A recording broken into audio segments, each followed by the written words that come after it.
இன்னைக்கு மத்தியான சாப்பாட்டுக்கு சிறப்பான வறுவல் பண்ண போறோம். வாங்க பார்க்கலாம். சேனக்கிழங்கு தோல் சீவிட்டு அழகா இப்படி மெல்லிசா அரிஞ்சு வச்சிருக்கேன். இதை வச்சு இன்னைக்கு பண்ண போறோம். நம்ம அகலமான தட்டில் நம்ம கொட்டிக்கிறோம். இப்படி அரிஞ்சிருக்கேன்னு பாருங்க. மசாலா சேர்க்கணும். என்னென்ன போடணும் கவனிங்க. இது தனி மிளகாய் தூள் கொஞ்சமா சேர்த்துக்கலாம். சிக்கன் மசாலா பொடி 1 ஸ்பூன், கரம் மசாலா பொடி 1/2 ஸ்பூன் எடுத்துக்கிறேன். அதையும் போட்டுக்கலாம். மஞ்சள் தூள் 1/2 ஸ்பூன் போட்டு வறுத்து அரைச்ச வர கொத்தமல்லி அது போட்ட இன்னும் டேஸ்ட் வாசம் நல்லா இருக்கும். இஞ்சி பூண்டு பேஸ்ட் அது ஒரு 1/2 ஸ்பூன் போட்டுக்கலாம். 1/2 ஸ்பூன் போட்டா போதும். உப்பு தேவையான அளவு போட்டுக்கலாமா. இப்ப இதுக்கு வந்து கார்ன்ஃபிளவர் மாவு போட்டுக்கலாம். 1/2 ஸ்பூன் போடுவோம்.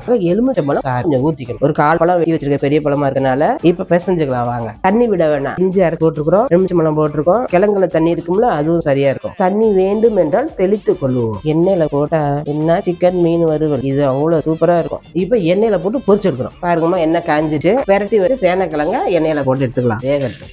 அப்படி அதனால வந்து ஜாஸ்தி வைக்காதீங்க. எப்போ இது செஞ்சாலும் பொறுமையா செய்யணும். நின்று பொறிச்சு வேகும். வாசம் வருதுமா, வாசம் வருது. இப்போ ஒரு பக்கம் வெந்துருச்சு, மறுபக்கம் திருப்பி போட்டுக்கலாம். செம்மையா அப்படியே கோல்டன் கலர்ல பபுள்ஸ் எல்லாம் அடங்கி இருக்கா. இனிமே விட்டா கறியிடும். இந்த பாருங்க வெந்துட்டு எடுத்துடலாம். கரெக்டா வெந்துட்டு அழகா எண்ணெய் சுத்தமா நல்லா வச்சு எடுத்துருவோம். ரச சாதத்துக்கு தயிர் சாதத்துக்கு சாப்பிட்டு வச்சுங்க செம்மையா இருக்கும். சேனக்கிழங்கு வறுவல் ரெடியா சூப்பரா வருது எடுத்துட்டோம். நாங்க சாப்பிட போறோம். நீங்களும் இதே மாதிரி செஞ்சு சாப்பிடுங்க. கமெண்ட்ல சொல்லுங்க. Okay done.